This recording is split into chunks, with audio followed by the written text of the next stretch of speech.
Welcome to the Eric Bear Show, where Tay, right here, and myself, both her and I, are going to bring fun, seriousness, and encouragement, helping you to think on your own, grow on your own, and to be everything that you should be and can be and have the potential of being. Here we go.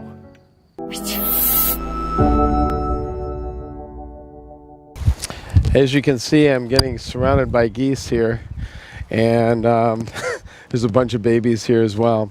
It's kind of cool how they're just kind of coming in for this project, this honoring project. So today what I wanted to do is I just simply wanted to honor the family, the whole Floyd family. What an honorable family that they've been, and our hearts go out to Mr. George Floyd and the whole family. This is just, this is wrong. It's ungodly, it's unholy, it's just terrible. It's just so bad. But I want to bring to light what Mr. Terrence Floyd said. And what he said was, number one, some wise things and honorable things that he said, is that we need to use our First Amendment right. And that's free speech, peacefully. That's one thing he said. Another thing he quoted here, I'm not over wilding out. I'm not over blowing stuff up. I'm not messing up the community. Then what are you all doing? That's Mr. Terrence Floyd. You're dishonoring the family, and you're dishonoring his wishes. Those are his wishes. So we should honor and be honorable people back to the family and give honor back to the family for that. Another thing is that we should give our energy and our help back to these different black communities. This is what I wanted to do, is give back in this small way, with a heartfelt honoring of just to say, I'm with you in this whole thing, and I'm going to pray for you, and I'm going to pray for your family, and that's what I'm going to do. Plus, you and me, it doesn't take much to go out and be friendly and to have some love in your heart for your neighbors and your community. That's going to help heal as well. And to give of yourself to these communities and just to your neighbors around you, and to get out of your little box and give to someone, either with volunteer or something else. And all these people are just wasting this energy. And they could be building up a community and doing something, but why? I need to ask you, why would you burn a black lady's business if Black Lives Matter? Doesn't make sense to me. And I want you to go to the YouTube and just simply put in business owner. You said Black Lives Matter, and this is this black lady that's talking about this situation and what happened. And so you need to just listen to what she said.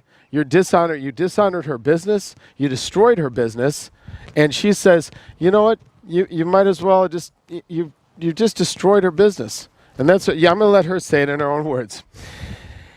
And then another thing that I can't figure out for the life of me is why you would shoot, after all this stuff that's happened, why looters would shoot a black man that's defending his friend's business from being looted. If Black Lives Matter, why would you shoot a black man and he's defending his friend's business? It doesn't make any sense at all to me. It's the craziest thing I've ever seen. Let's bring about healing. Let's bring about honor. And have honor in your heart and change. And let's show honor to the family, as Mr. Terrence Floyd said. Dear Lord, be with the Floyd family. Pour your healing into them. Pour your healing into our America. And help. Help as only you can. You have all power. And bring about healing. Bring about change. Amen. And with that, I'll also share one last thing that Mr. Floyd also said. He said, get out there and vote. If you want change, get out and vote. That's how you get change. And your vote does matter. That's what Mr. Terrence Floyd, that's another wish that he has, including stopping these riots. Okay, let's think about honoring the Floyd family. And that's what I'm going to leave with you. Don't forget to hit the subscribe button on my channel. And God bless.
Hi, guys.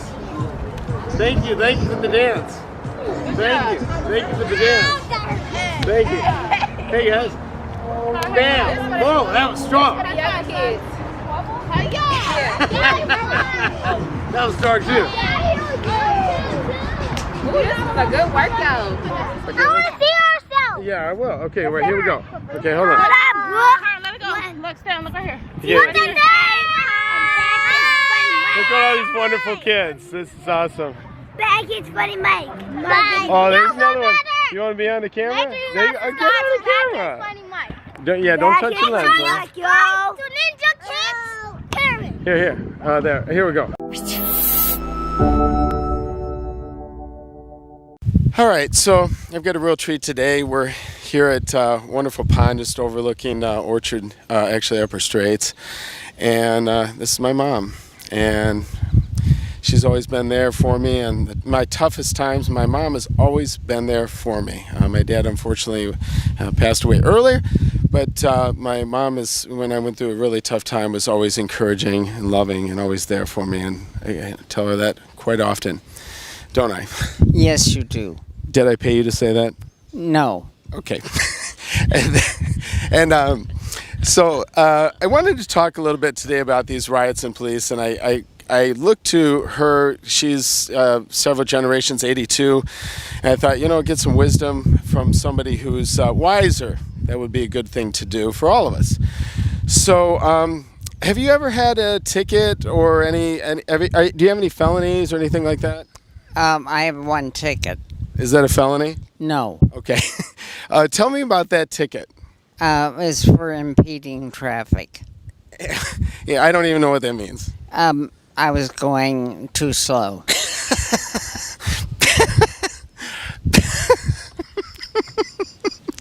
Oh my gosh. Okay, so how old were you when you got this ticket? Oh, 50.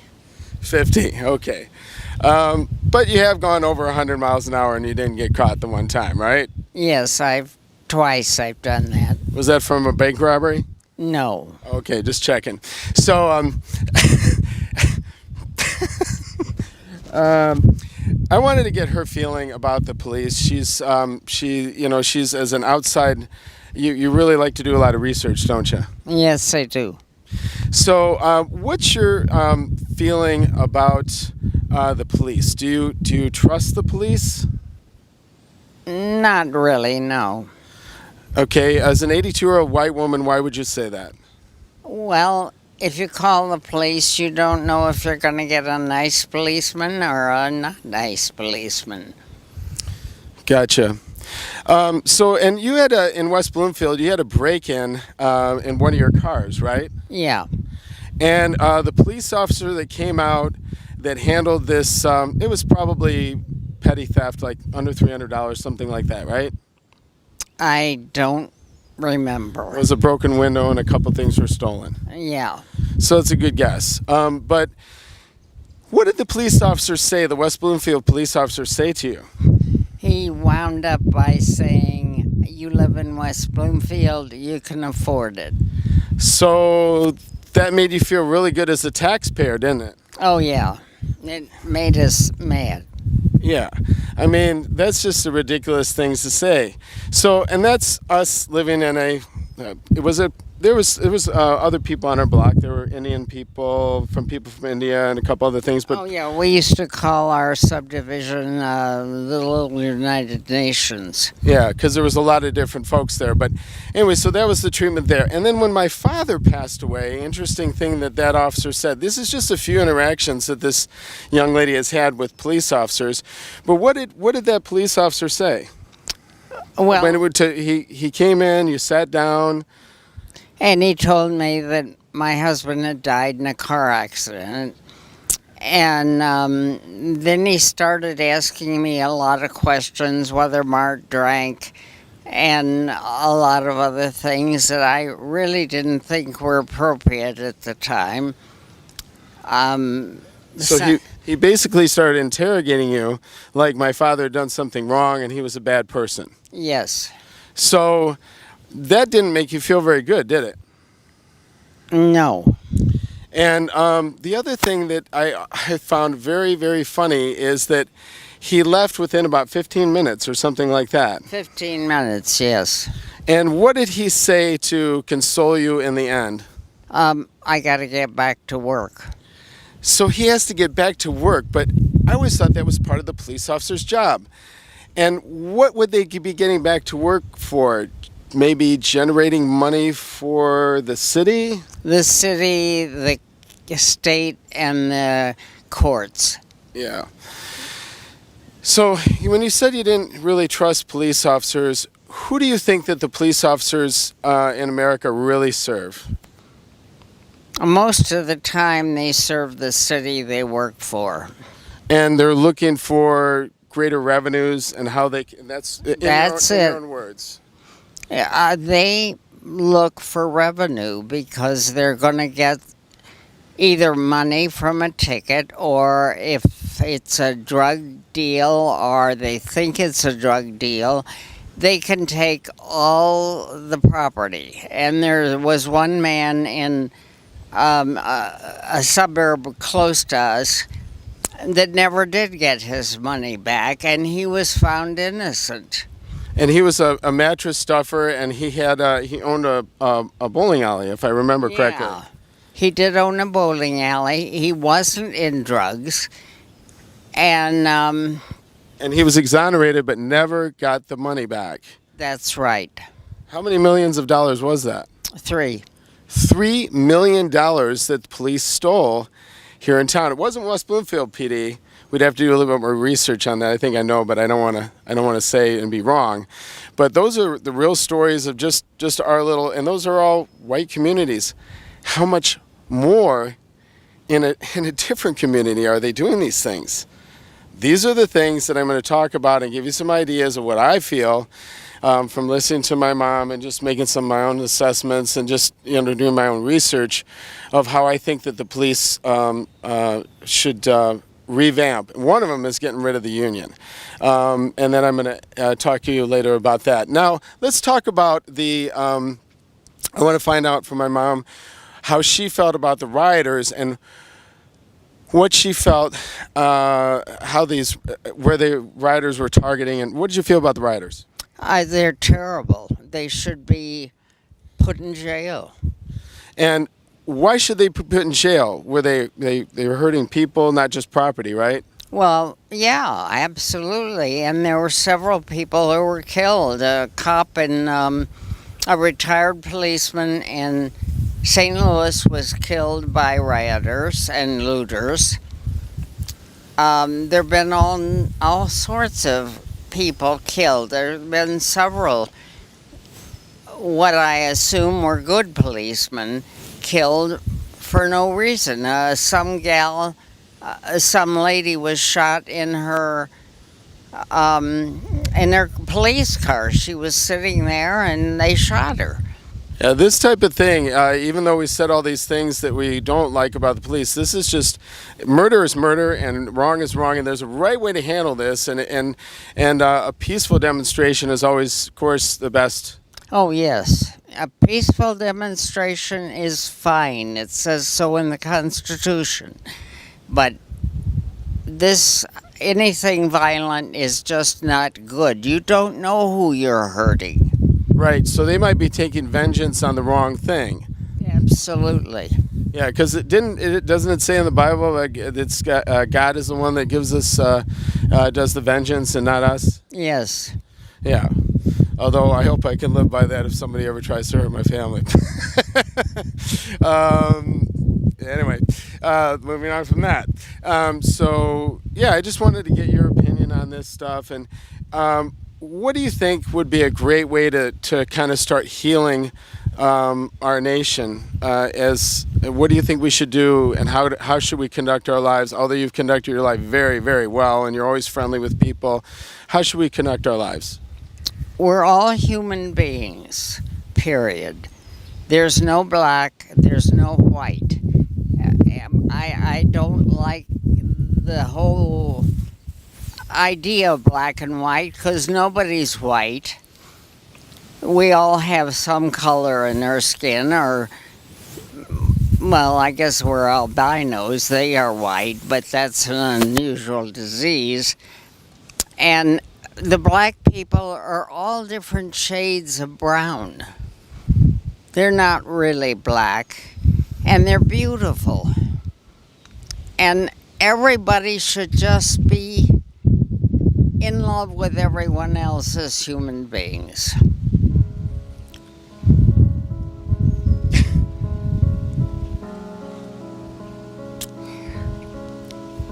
There's nothing else I can say.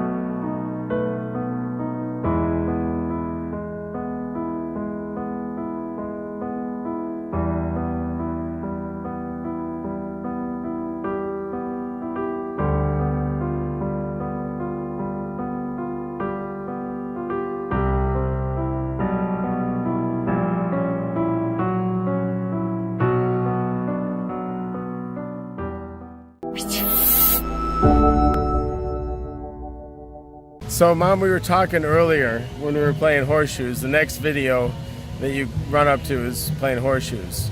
And the way I included my mom, obviously, was she can't throw horseshoes anymore, right? But I just included her. You know, I threw for her, and then I threw for myself, and guess who won? Mama. And so it doesn't matter how young or how old you are. I remember when I was raising kids, I said there's no alienation, no exclusions in a family. Everybody gets to play on the playground. And if we have that mindset, which is the same mindset that Jesus had, right? Say something. Yes. Yeah. What did Jesus say? Love you. Well, he said everyone should love everyone. And right, everyone should love everyone, and which means never excluding anyone, right? And so the world would be a lot better place. I mean, I remember growing up in a white community, and I was, you know, always the last one picked or not allowed to pick. And you know, when I wasn't that great in sports, I became better, a lot better in sports. But if we're always accepting people, the one thing that I want to say where I learned to accept people is from this lady right here. Sevilla Bear is the best person at showing love and acceptance.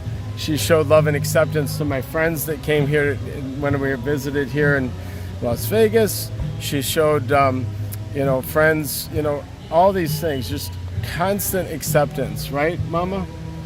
Yeah. How'd you learn to show acceptance to all these people? I don't know. It just happened. Yeah. You felt like it's in your heart to do that. Yeah. What could you do to share with somebody to encourage them to change and be that way?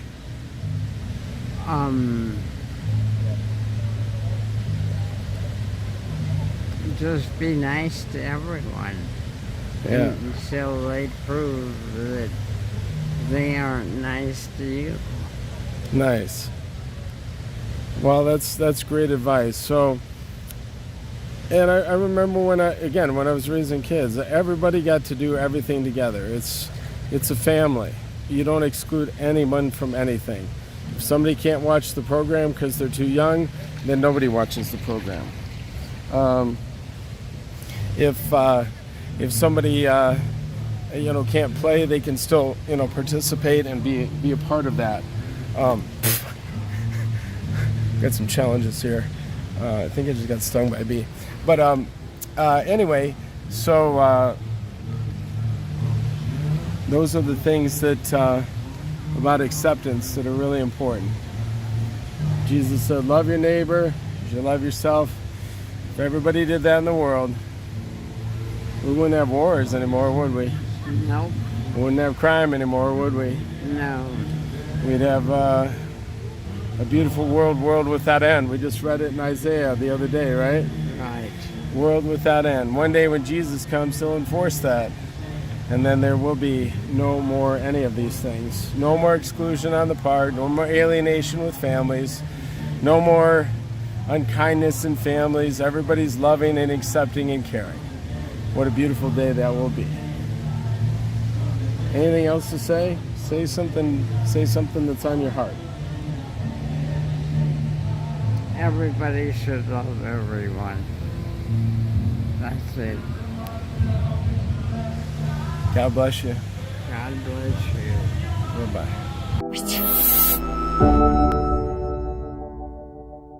Reporting to you live from Las Vegas.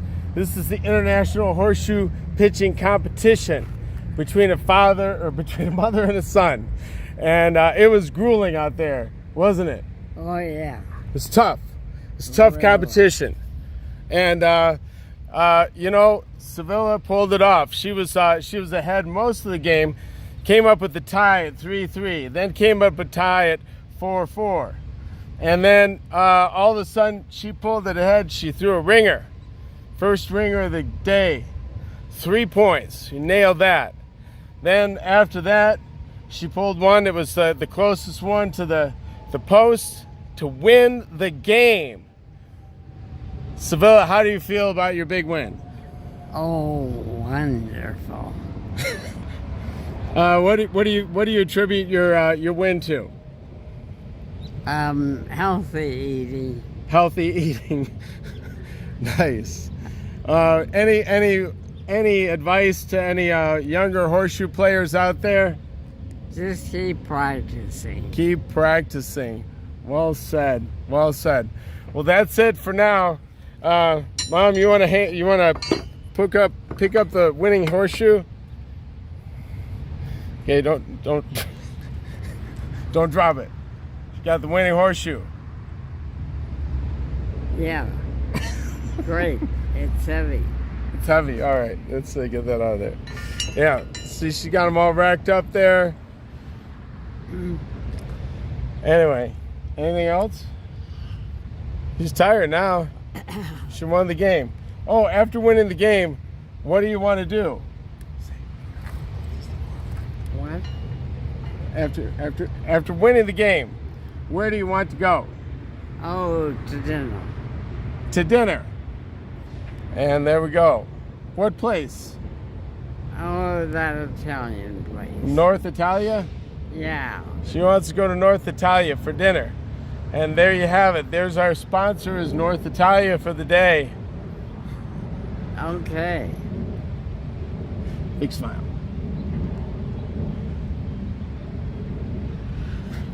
Uh-oh.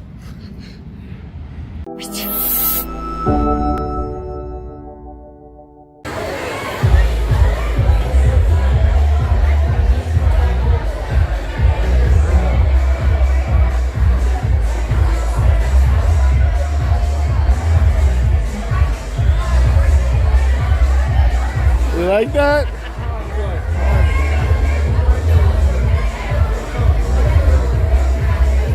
What do you think of that, Mama?